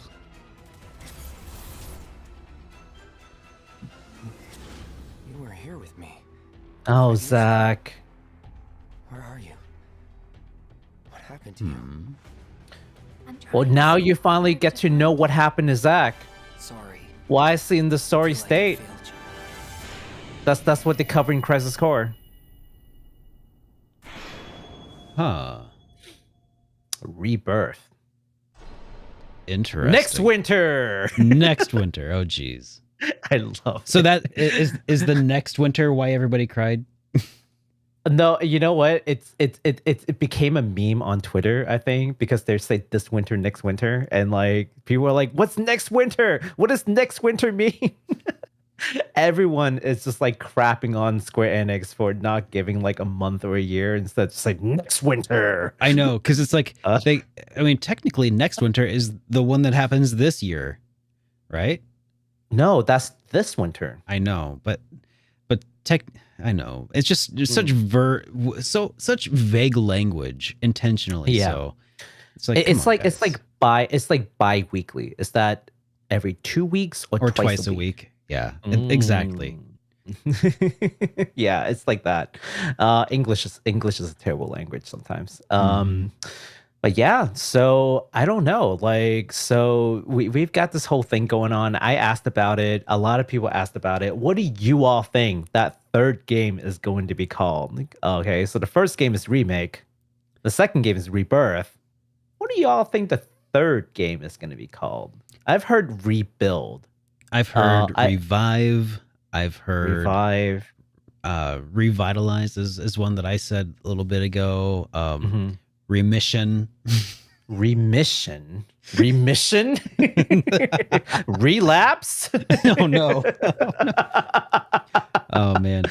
And I responded on your Twitter. They should call it remastered, just to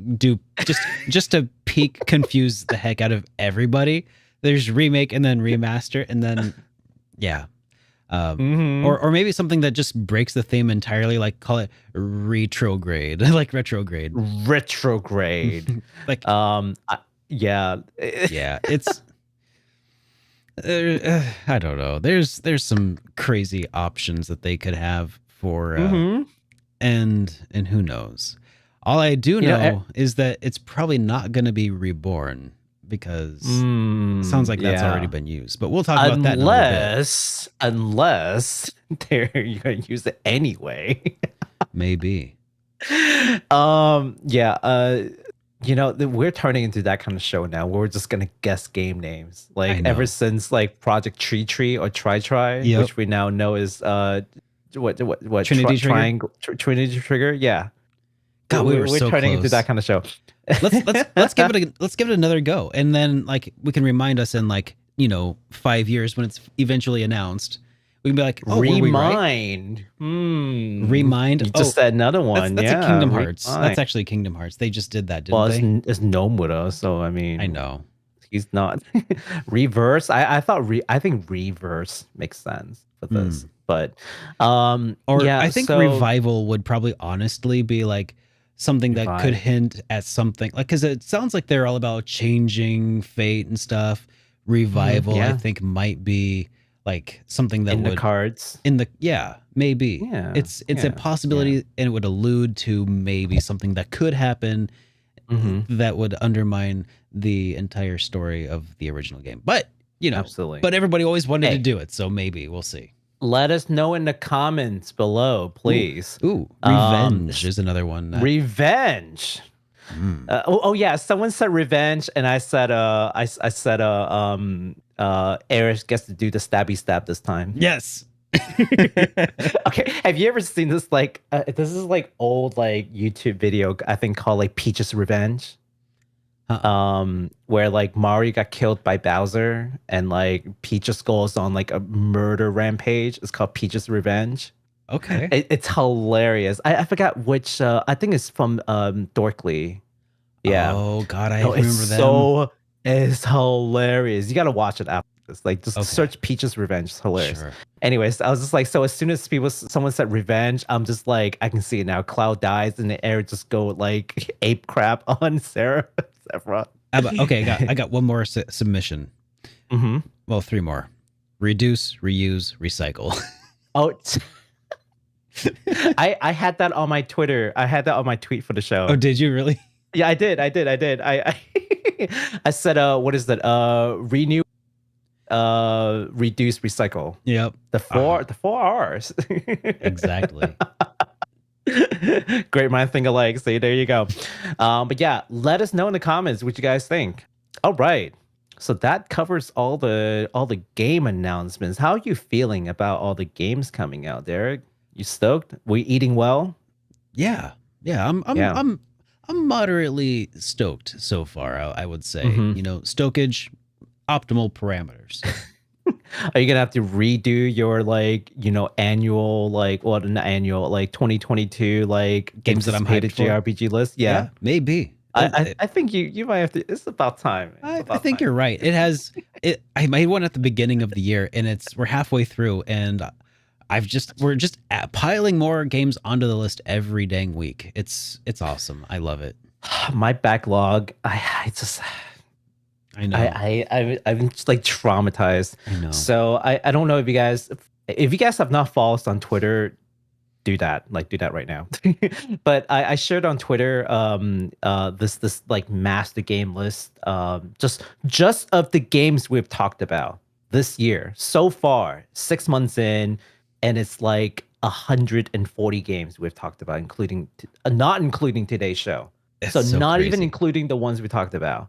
And a lot of those are this year. And I've only included them because they're relevant to sort of like our viewer base and, obviously to Derek and myself. So there you go. That's at least, even if I only take 10% of that list, let's say I'm only interested in 10% of this, so only 14 games. I know. That's more than 14, one a like, month. That's 14 games. That's a lot. I play like one game a month. Like, that's already adding 2 games to my backlog. So I don't know what to do. I don't know what to do. My backlog is never going to end. I'm pretty sure it's outlived my remaining life. My backlog. Oh man. Yeah. All right. So let's go into industry news, shall we, Derek? You Let's bet. talk about some stuff that's happening in the game industry. Really exciting news for people who likes to read. I don't read, but if you are a avid reader and you like RPGs, there is going to be a new Dark Souls novel coming from Software, and one such person named Michael A. Stackpole, which you may know him as the author to the Star Wars X-Wing novels. I actually don't know. I'm just reading from the script. Sure. But I have heard of the X-Wing novels, so there's that. They will now collaborate on a new Dark Souls novel titled Dark Souls Mask of Vindication. It will be released simultaneously in Japanese and English on October 25th of this year, both in physical and digital copies. So if you want paper version, you've got it. If you want to read it on your notes or whatever, you've got that too.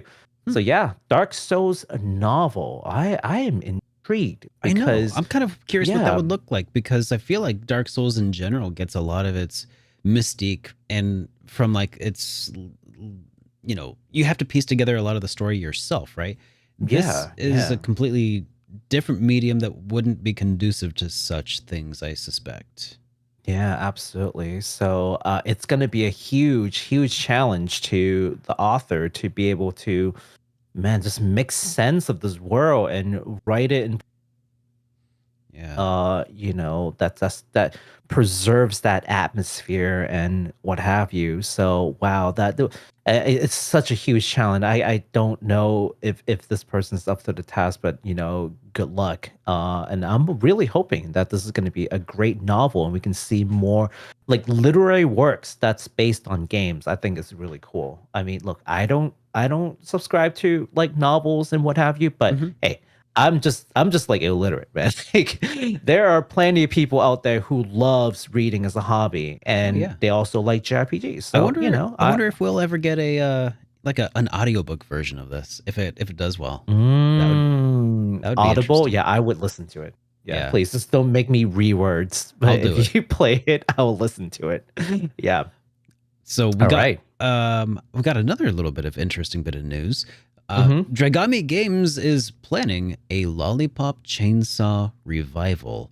So this is a new game subsidiary headed by former Kadokawa Games CEO Yoshimi Yasuda, who announced that they will be bringing back the hack and slash title Lolipop Chainsaw, originally released in 2012 for the Xbox 360 and PlayStation 3. Dragami Games currently they hold the IPs of notable games such as Demon Gaze, as well as Relayer, and how do you pronounce this next one? Is it Root Letter? Oh, Root Letter, yeah, Root Letter. Yeah, Root Letter.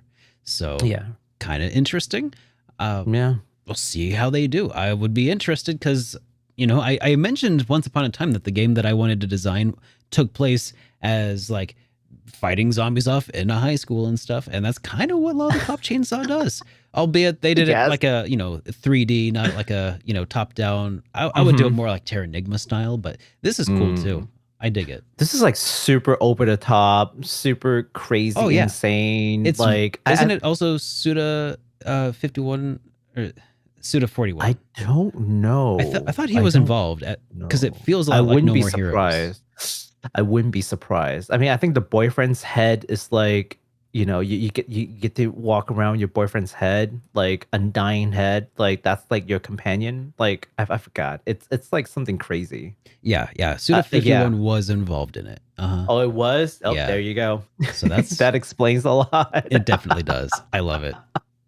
Yep. So yeah, so there's the revival. So if you want to see the original, you say, damn it, we're not getting away from this stupid thing. I know. Yeah, but definitely check out that tweet. We have it in the description for your viewing pleasure. Okay, so this next one, let's if you don't mind, switching over to my screen because we want to show some screenshots and whatnot as we talk about this. You bet. Got it pulled so up our here. friends over at Siliconera, had kindly stored some of these pictures that we'll take a look at. But let's talk about what this is about. What are we talking about with the Tactics Ogre Reborn? What is this Reborn? Well, PlayStation Network, PSN, accidentally leaked a Tactics Ogre Reborn as an announced game on its website. Now, while this is not an official announcement, and I repeat, this is not an announcement, there is mounting evidence pointing to this being a very real thing. Let's talk about it. First of all, the Tactics Ogre Remaster was among the titles in the now infamous or famous NVIDIA GeForce Now data mine leak from last year. Well, we talked about that before, right? Oh, yeah. And we'll talk about it again. Yeah. Which saw other titles which had since been officially announced, right? That's right. So that's strike one. Square Enix filed for a trademark for Tactics Ogre Reborn April this year. So that matches. And also, this is a leak on PlayStation Network, not some like third party Best like Buy or whatever. Site. Yeah, like I don't care how big, like, you know, like talking about the P5 Royal leak, that was on some like random like third party seller site, right? Yeah, and, videogames.biz, you know, something like that. Yeah. Now, I don't know how big that seller is in their region. Maybe very reputable, maybe very big, but nothing quite like PlayStation Network. Yeah. You know what I'm saying? Like, they're not the same. They're not on the same scale. So this is on PSN. So that's already 3 strike. Plus, we've got new arts. Like, this has got to be the most elaborate prank from someone from PlayStation. If they went out the way to make all these incredible looking new art for the game, with a new logo and all, just to prank, just to coincide with the Reborn. I mean, can it be? Sure. I mean, there are really talented people out there. They usually have better things to do, though. They usually have better things to do. Like, if you can make this, I don't think you're doing this as a prank. That looks great. That looks so nice. What work do you have to do this? You have to make this incredible art, somehow get into the PSN system, somehow post it on long enough for people to see it. Like, no. Listen, we're pretty sure this is real. Yeah. Right. But even though we have all the reasons in the world to believe that this is real, we will still wait for an official announcement. So please look forward to that. If information is to be believed on this site that was leaked, though, we should expect to see this on at least PS4 and PS5. No other platform is known at the moment, but we will keep you all posted. So yeah, so take a look at. Thank you again to our friends over at Siliconera for having these high resolution pictures that they are storing for your viewing pleasure. We have added the link down below so you can read their coverage and also take a look at some of these artwork yourself. Yeah, for sure. Yeah. So here's the question to everybody. How confident do we feel about the data mine leak right now, right? So let's talk about it, right? There are a couple of titles that were included in the data mine, and I'll read them off, right? Chrono Cross Remastered, check. We've already gotten that. Final Fantasy VII Remake, check. We got that on PC anyways, which is what we just basically talked about on Steam, right? Yep. The whole Intergrade. Final Fantasy IX Remake is on the list, which we have not heard a peep about, but that's on the list. That has not been talked about. Final Fantasy Tactics Remaster, that has been heavily speculated for a long time, hasn't been talked about yet. Kingdom Hearts 4, we saw the trailer some time ago. We covered it, so that's coming out. A new strategy game, they said, from Square Enix, which has been verified as the Dialfield Chronicle, which we've seen from when was it? When did we see the Dialfield Chronicle? Was it Nintendo Direct? Yeah. Yeah, so we saw that on Nintendo Direct. Tomb Raider 25th Anniversary Edition, which we have not heard about yet. But it might change because now that has been sold, that subsidiary has been sold, that actually might be the one that doesn't come from Square Enix at least. Oh, you're right. Yeah, because they sold Eidos Montreal or whatever. Correct, to Embracers. Yeah, for like 300 mil. I doubt they would scrap it out of nowhere though. Yeah, but it wouldn't be from Square Enix. It wouldn't be up to them. Yeah, it would be up to Embracer to do it, right?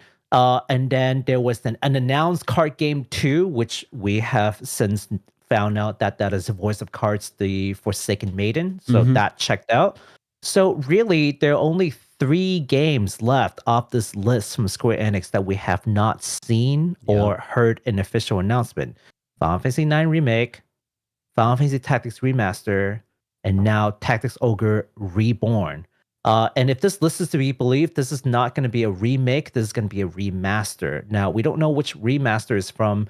Is it a remaster of the original Super Nintendo, like in keeping that battle system?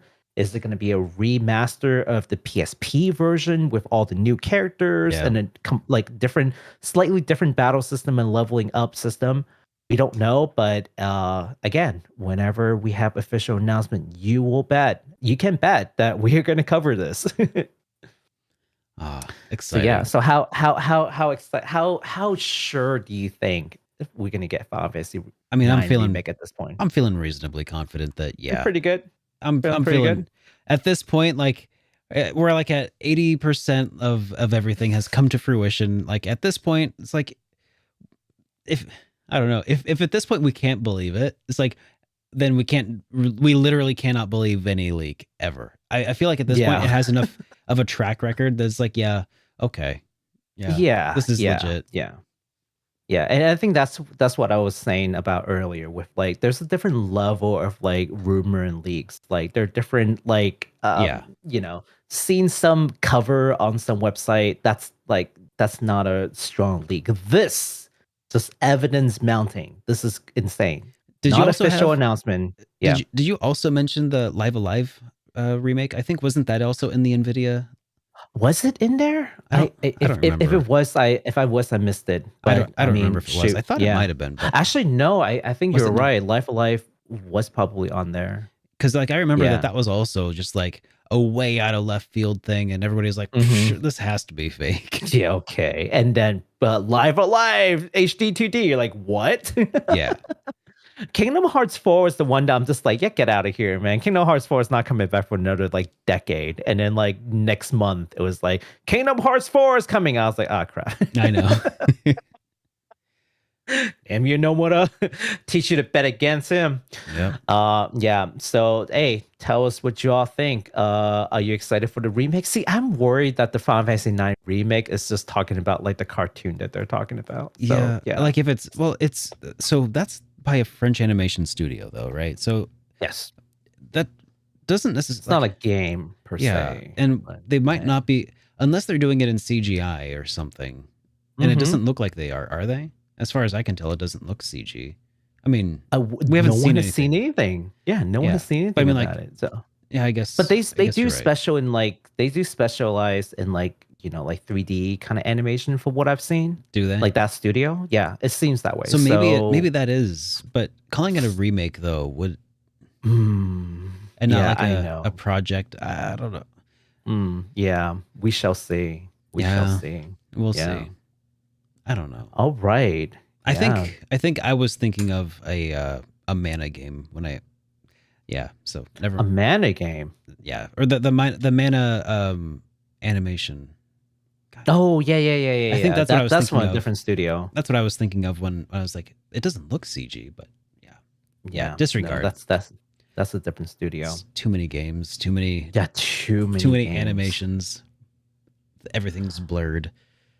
Yeah, I know, but we'll definitely cover it. There's just a lot more like game animation coming now. There's the Trails of Cold Steel one coming. Yeah, no, there's a lot of new game related animates. It's a good time to be a JRPG gamer. Yeah, Telling you, for it's sure. insane. Yeah. All right. Speaking of things you can spend money on, let's talk about the merch. So, if you saw the 25th anniversary, you probably already know that there are all these merch. Well, I'm happy to tell you that you can get them from your local Square Enix store online. So we've got this Static Arts Cloud Strife figure. We've got a bunch of play arts that's here. You got a bunch of jewelry if you're into those. We've got more pins than you can count.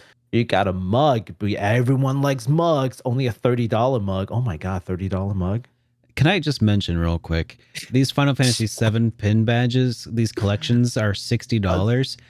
Whereas you can get 4 Super Derek pin badges for $8 at shop.superderekrpgs.com. And yeah, that's ridiculous. Yeah, these don't even look that good. I would be honest with you. They look like Pogs. They look like Pogs. Look terrible. It's like, okay, I go to a lot of anime conventions and I've seen like better like pins for less. Just like, this is ridiculous. And this $200 clock. I mean, we don't you just love this? Oh my God. That's 200. Yeah. What? Oh, it's a $200 clock. Oh my God. Does anyone love Shinra elite security officer enough to pay $470? Oh man. I mean, $190 for Cloud, that's actually reasonable. I'm not gonna lie. Like that's actually reasonable. That's about par for, especially nowadays when figures prices has gotten a little bit more pricey because of the the shortage of material and labor. Yeah, on 190, honestly, from a person who looks at figures all the time, this is about par. But $470 for an elite security officer with the bike. I don't know who's buying this, but please, if any of you guys look to buy this, let us know, please. We need to have a talk. We need to have a talk. More affordable are the plushie, at least slightly so. And also these music boxes actually are really nice. They're only $18. So if you got a friend who's like really into Final Fantasy, and yeah, I think these actually make really good gifts. Like, this is not being sarcastic. These are actually really nice. So I recommend these, if nothing else, for like a gift for a friend, a birthday gift or something. Yeah. But yeah, so that's your merch. All right. Well, I got some merch to talk about. Oh, you got merch to talk about? Not our merch. I mean, I already talked about it, but we also got. Here, I'll switch to my screen here. Yes, let's do it. Yeah, a little bit of this. A little bit of that. Yeah. So, Pop Up Parade has an Aigis figure that looks pretty darn good, I think, if I may say so. The figure is not scaled and will be about 6.5 inches or about 17 centimeters tall. Pop-Up Parade tends to make figures for the complete lineup of characters, so while it's not official, we do have some level of expectation that the rest of the Persona 3 cast may be turned into these also similar non-scale figures. The pre-order for Aigis is currently open. It's going to be open now until the 13th of July. Yeah, you might want to get on that if you want to get in on some of this Aigis action figure action. Well, it's not figure. I know. It's a figure, yeah. I was trying to be clever, but it didn't work. But yeah, they got some pretty cool poses here, or shots. Yeah. So we're saying about the Papa figure, and again, Papa Parade figures. That's like a relatively new line. I mean, it's been going on for a little bit now, but it's a relatively new line from Good Smile Company, which is a very famous figure, company in Japan. And the cool thing about this is that it is non-scale, but really good quality. And they tend to make the entire cast, whereas other scale figures that are more expensive, they might just make the most popular figure person, for example. But if Mhm. you're one of those collectors, if you're like, oh, I love Funko Pop, I love Nendroid because they're more affordable and I can have like the whole team, but I don't like the look. I don't like the chibi look. I don't like all these parts from Nendroid. This is for you.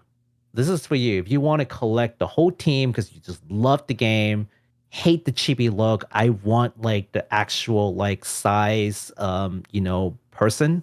This is the answer. And they're a lot more affordable than your regular figure. Look at how much that is. That's like what, 30 some dollars? Yeah, it says approximately 30.22 in USD. Yeah. So let's add 50% shipping because shipping's crazy, right? That's Yeah. like what, 40, that's like $60, which is way better than like a scale figure at like, maybe like 170, 180 if you're lucky. So yeah. That actually looks pretty awesome. Would you say that this Yeah. is like a beginner level figure if one were to start collecting at some point? I think so. Yeah, I think so. I think that's what they're trying to do is like, more rapid, faster release and more like complete collection of figures at affordable prices. Uh, it hits a sweet spot for a lot of like beginner collectors, especially. Yeah. I Awesome. highly recommend taking a look at that. Maybe I'll try it out. I have not got not any real figures. I've got a Link Figma figure, and I've got that Sora that looks like he was left in a car too long. All right. So I loved it though. I loved it. That is the memorabilia that you got to keep that. I think it's going to be worth something one day. At least 5 cents, I'm sure. At least 5 cents more.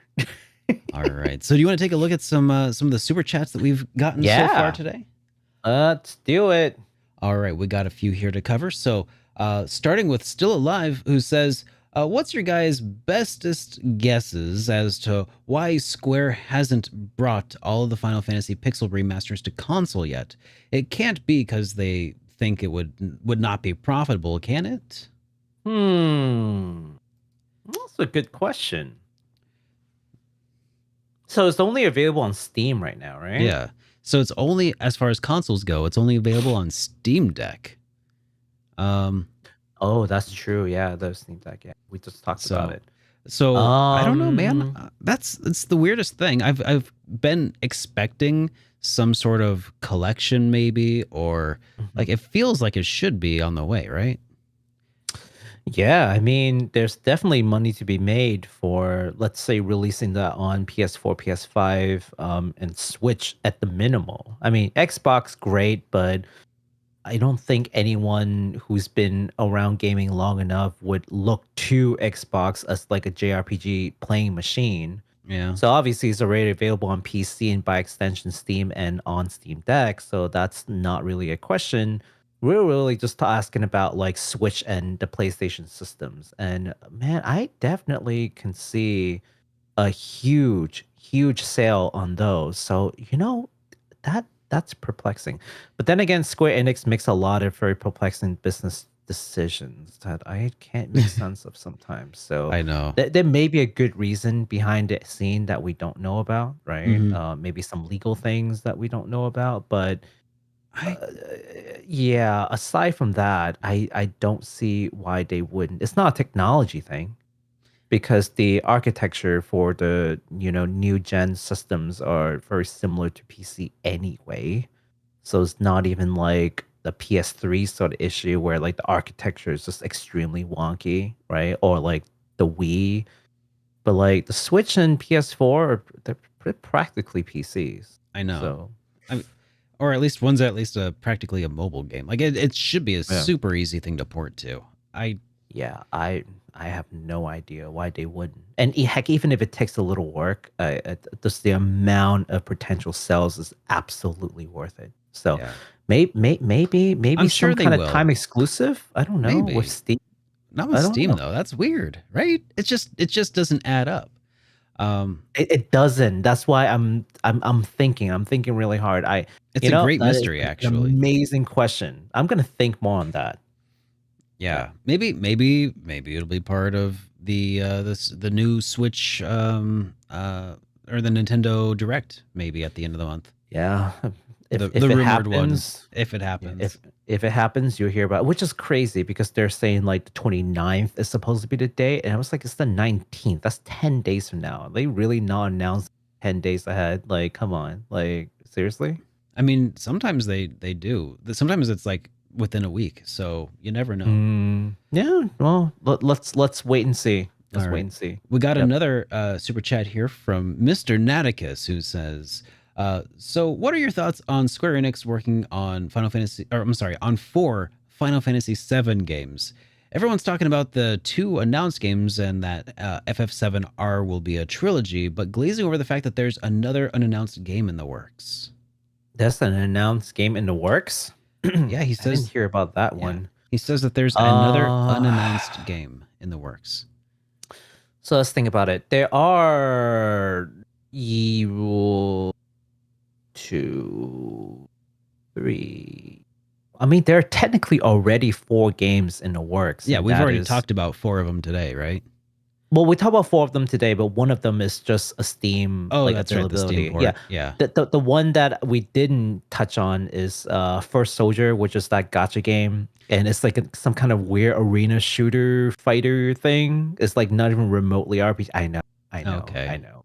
That's why we didn't talk about it because it's like yeah, who cares?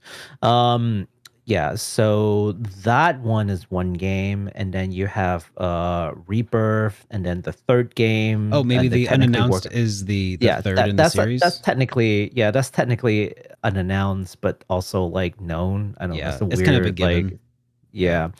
And then of course Ever Crisis that's still being developed. So let's say it's those 4. How do I feel?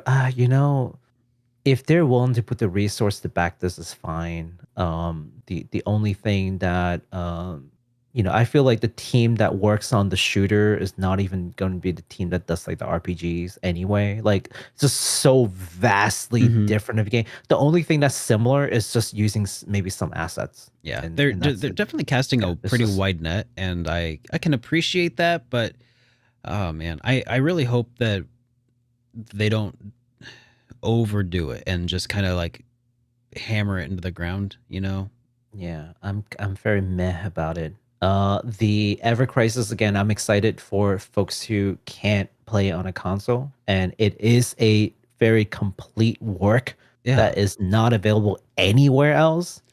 And hopefully hopefully the gameplay is going to be good. I mean, that's the one thing. Hopefully the gameplay is going to be good. Because if that's bad, then it's all bad. But it looks promising. Yeah, so there's that, and then really, we're really talking about 3 games and not 4 games, if that's what we're talking about, because like Rebirth and that other game is probably going to be the same team. So as long as they have separate teams working on these, and the directors just kind of like oversees it, and have separate producers for different games. Producers are kind of like project managers in this sense. Yeah. But like, yeah, you can have one creative director, but as long as that person does not get in the weeds of things, it may not be so bad. And as long as Square Enix is actually willing to put in the resource and get these things done, again, I think this is going to be a lot better than, say, what we've seen in the past in terms of development. I'm really hoping that they've learned their lesson from FF15 and don't try to pull that again. But we'll see. Yeah, we shall see. And we have one final super chat here from Still Alive, who says, second question of the week, Bahamut Lagoon, Treasure Hunter G, or Treasure of the Rudras. Which of these 3 would you like to see localized the most? I'm sorry, what were the choices again? They were Bahamut Lagoon, Treasure Hunter G, or Treasure of the Rudras. Ooh, that's tough.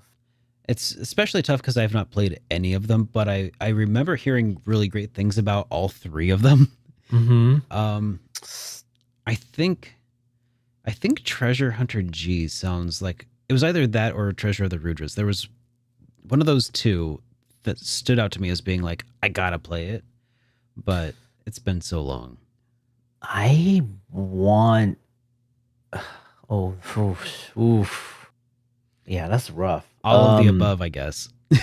it is all the above. I don't want to cop out, especially you throw money into this. It's a super chat. I'll give you the answer. Bahamut Lagoon. You'd go with Bahamut Lagoon? Okay. I'll go with Bahamut Lagoon. Yeah, because I feel like Rudra, like no one's really missing anything. That's just a game that like just never came out. Like who cares? Forget it. It's just I can write this off. Like, but Bahamut Lagoon, like I feel like enough people have played that game, and it would be nice to see like a new rendition or a new game or something in that franchise. And it was really nice. Like people really didn't.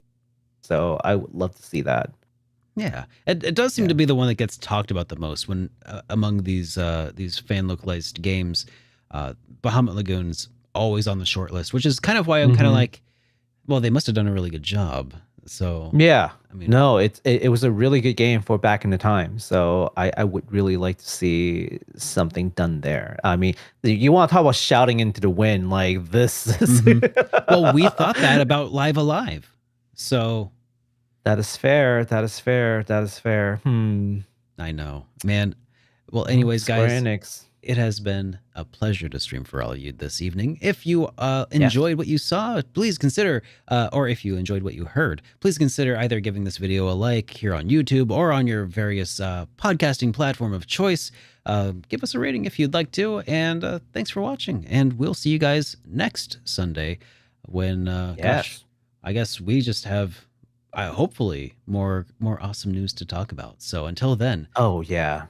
Absolutely. Have a great night, everybody, and a good week. Great night. Hang on. Baku, any closing thoughts?